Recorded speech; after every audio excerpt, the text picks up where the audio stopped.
எனக்கென்ன ஏலக்கா, உனக்கென்ன ஊறுகான்னு லைஃப்ப வாழ்ந்துட்டு போங்க. Hi to all. I'm so happy to be in the era of political miracle. Political miracle era நான் ஏன் சொல்கிறேன்னா, பேன் இந்தியா மூவி போய் பேன் இந்தியா பாலிடிக்ஸ் எல்லா லாங்குவேஜ்க்குமே டப்பிங் பண்ணி பார்த்துட்டு இருக்கிறாங்க சிஎம் விஜய் ஸ்பீச்சை. அண்ட் தியேட்டரில் படம் என்னைக்கு ரிலீஸ் ஆகுதுன்னு வெயிட் பண்ணுற தேதி போய் இப்போல்லாம் சட்டசபை கூட்டுற தேதி என்னைக்குன்னு வெயிட் பண்ணுற நிலை மாறிடுச்சு.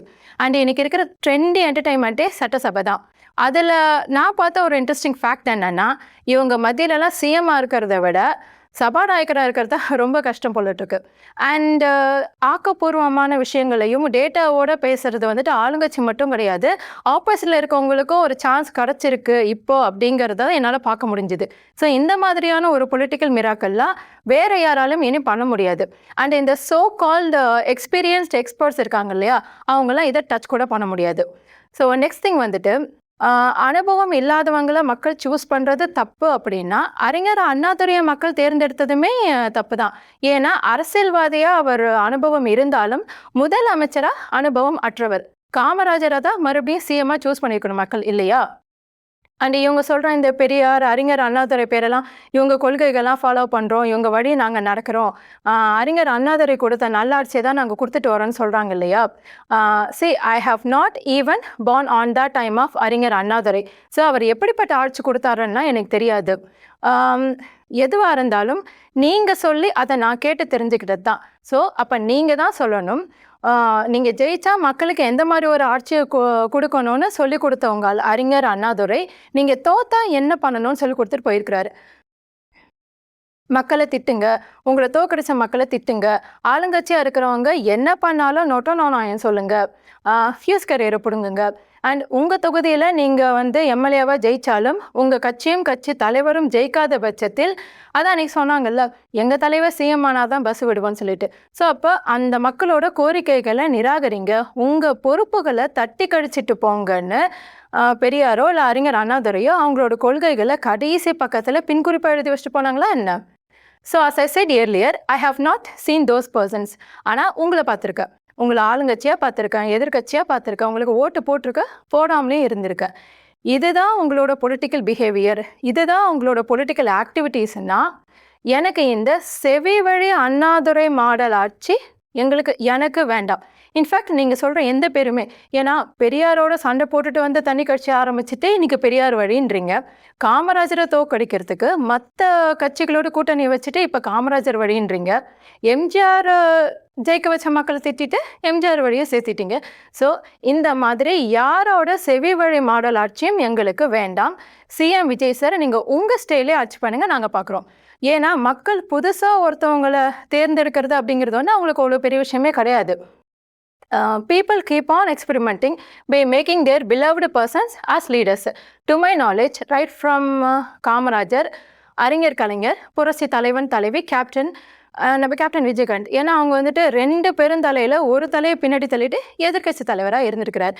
அண்ட் ரைட் நவ் இப்போ விஜய் நீங்கள் அண்ட் ஈவன் ஸ்டாலின் சார், உங்களை பிடித்த மக்கள் 1 கோடி சொச்சம் பேர் உங்களுக்கு ஓட்டு போட்டிருக்கிறாங்க. உங்கள் கூட்டணியில் இருந்த கட்சிகள் இன்றைக்கி தாவேக்காக்கு போனாலுமே அவங்க உங்கள் கூட இருக்காங்கன்னு தெரிஞ்சுதான் மக்கள் அவங்களுக்கு ஓட்டு போட்டாங்க. ஸோ இப்போ அவங்க வேறு கட்சிக்கு போனது அந்தந்த கட்சி தலைவர்களோட தனிப்பட்ட விருப்பம்னு சொன்னாலும், நீங்களும் சொன்னீங்க இல்லையா, நாங்கள் தான் அனுப்பி வச்சோன்னா யாரை கேட்டு அனுப்பிச்சி வச்சிங்க? உங்களுக்கு ஓட்டு போட்டு ஜெயிக்க வச்ச மக்களோட பெர்மிஷன் கேட்டிங்களா? ஸோ இந்த கட்சி தாவலை மக்கள் ஏற்றுக்கிட்டாங்களா இல்லையா அப்படிங்கிறதெல்லாம் நெக்ஸ்ட் எலெக்ஷனில் தெரிஞ்சிடும். அண்டு நீங்கள் வேறு சொல்லிட்டு இருக்கிறீங்கல்ல, இந்த ஆட்சி கவுந்துரும் அப்படின்னு சொல்லிட்டு 6, 5, 4ன்னு கவுண்டவுனெல்லாம் வச்சுட்டு வரீங்க. அப்போ நீங்கள் சொல்கிற மாதிரி ஒரு வேளை இந்த ஆட்சி கவுந்தாலும் ரீஎலெக்ஷன் தான் வரும். அப்போ விஜய் அவங்களுக்கு ஓட்டு போட்டு உங்கள் கட்சியை ஜெயிக்க வச்சு நீங்கள் சிஎம் சீட்டில் உட்கார போகிறீங்க. ஏன் எப்போ பார்த்தாலும் அவர் கூந்தலையே வாரி வாரி வகுடு எடுக்கப்பட்டா why don't you go for your people? இப்போது விஜய் அவங்களோட டீம்மேட்ஸ், அவங்க எம்எல்ஏஸ் அவங்க தொகுதி மக்களுக்கு நல்லது பண்ணுறாங்க பண்ணலை. You have certain sort of MLAs with you. அவங்க அந்த மக்களுக்கு, உங்கள் எம்எல்ஏக்களை ஜெயிக்க வச்ச மக்களுக்கு இப்போ நீங்கள் என்ன பண்ணிட்டு இருக்கிறீங்க அண்ட் ஓட்டு வாங்க வைக்கிறதுக்கு என்ன பண்ண போகிறீங்க? ஏன்னா மாற்றம்னு சொன்னீங்களே, மாற்றத்தையே காணோன்னா அந்த மாற்றத்தை கொண்டு வர வேண்டியதே நீங்கள் தான். ஏன்னா காசுக்கு மக்கள் ஓட்டு விற்கிற நிலை இன்றைக்கி மாறிடுச்சு. இன்ஃபேக்ட் அந்த சிஸ்டத்தை கொண்டு வந்ததே நீங்களாக இருந்தாலும் இன்றைக்கி அந்த நிலை மாறிடுச்சு. ஸோ நீங்களும் அதுக்கேற்ற மாதிரி மாற்றத்தை கொண்டு வரணும், மாற்று வழியை கண்டுபிடிக்கணும், மக்கள் உங்களுக்கு ஓட்டு போட வைக்கிறதுக்கு. இதையா சொல்கிறேன்னா, இப்போ வந்து வீட்டில் காசு வச்சா தங்க மாட்டதுன்னு தான் பேங்க்கில் காசு வச்சா, இப்போ பேங்க்கில் இருக்க காசு தான் தங்க மாட்டேங்குது. ரகரகமாக பணம் எடுத்துகிட்டு இருக்காங்க. அண்டு ஒரு ஸ்கூட்டி ஒன்று இஎம்ஐயில் வாங்கினேன். அதில் இருக்க ரூல்ஸ் அண்ட் ரெகுலேஷன்ஸ், அதில் இருக்க ப்ரொசீஜர்லாம் பார்த்தா எதை கேட்டாலும் லீகல்னு தான் சொல்கிறாங்க. ஆனால் இதை லீகல் ஆக்குனது யார், யாரோட ஆட்சியில் இது லீகல் ஆச்சு? ஏன்னா அதில் இருக்க அந்த ப்ரொசீஜர்ஸ்லாம் பார்த்தோன்னா என் பர்ஸை ஓட்டையை போட்டு இருக்கிற ₹1 கூட பிடுங்குற மாதிரி தான் இருக்குது. அப்போ மித்த இஎம்ஐஸோட நிலைமைகள் என்ன? அண்ட் ஸ்கூல்ஸு, நான் 10th 12th படிக்கும்போது குவார்ட்டர்லி, ஹாஃப் இயர்லி, ஆனுவல் இந்த எக்ஸாம்ஸ் வர மாதங்களில் இருக்கிற சனிக்கிழமையில் ஸ்பெஷல் கிளாஸ் நான் அட்டன் பண்ணியிருக்கேன். ஆனால் இப்போ இருக்கிற பிள்ளைங்க சண்டேஸ் முதற்கொண்டு ஸ்கூலுக்கு போகிறாங்க. அப்படி ஞாயிற்றுக்கிழமையும் போய் படித்தாதான் நல்ல மார்க் எடுக்க முடியுங்கிற மென்டாலிட்டி பேரண்ட்ஸ்க்கு எப்படி வந்துச்சு? நீங்கள் எப்படி வர வச்சிங்க? என்ன தான் சிலபஸ் கொண்டு வந்தீங்க? ஸோ இதெல்லாம் தான் இப்போ இருக்கிற கரண்ட் சினாரியோ.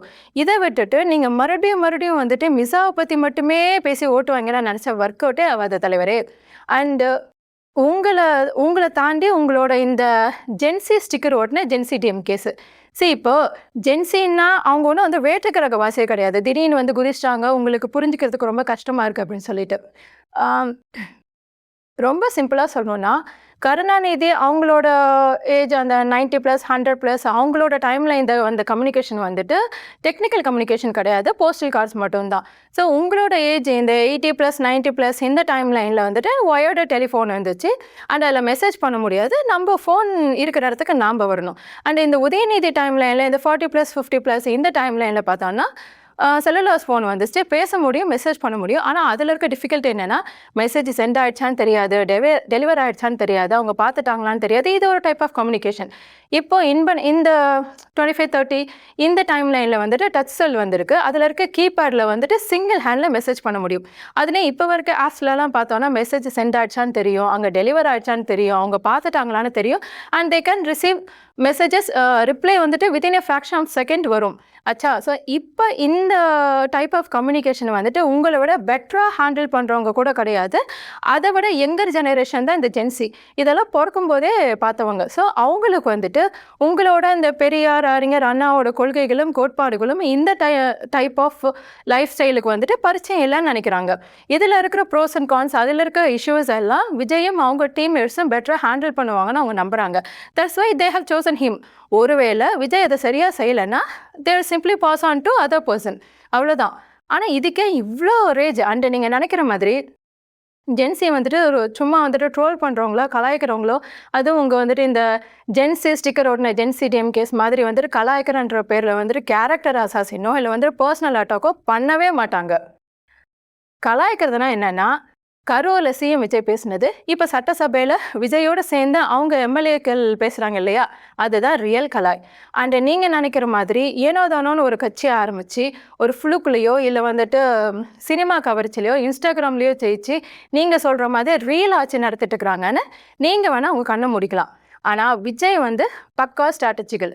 அவங்க ஒரு ஸ்டெப்பையுமே அவ்வளோ ஸ்ட்ராட்டஜிக்கலாக எடுத்து வச்சிட்ருக்கிறாங்க right from very beginning. And you don't ever think that the beginning is just since 2 years. So இப்போ கிடச்சிருக்க இந்த 5 வருஷத்தை எப்படி யூட்டிலைஸ் பண்ணலான்னு இதுக்கு முன்னாடி அழகாக தெளிவாக முத்தாக லிஸ்ட்டு போட்டு கொண்டு வந்து டிக்கு போட்டு கம்ப்ளீட் பண்ணிட்டு இருக்கிறாங்க அவங்களும் அவங்களோட டீம்மேட்ஸும். சைமல்டேனியஸாக நிறைய ஹிஸ்ட்ரிஸ் க்ரியேட் பண்ணுறாங்க, நிறைய எக்ஸாம்பிள்ஸ் பில்ட் பண்ணுறாங்க. இந்த 75 வருட கால பாரம்பரிய அரசியல் இருக்கிற நிறைய ரெக்கார்ட்ஸை பிரேக் பண்ணியிருக்காங்க.